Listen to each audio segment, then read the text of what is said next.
चिदानन्दरूप शिवोऽहं शिवोऽहम्।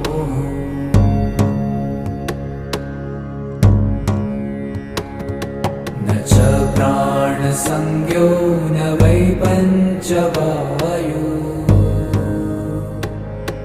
न वा सप्तधातु न वा पञ्चकोश,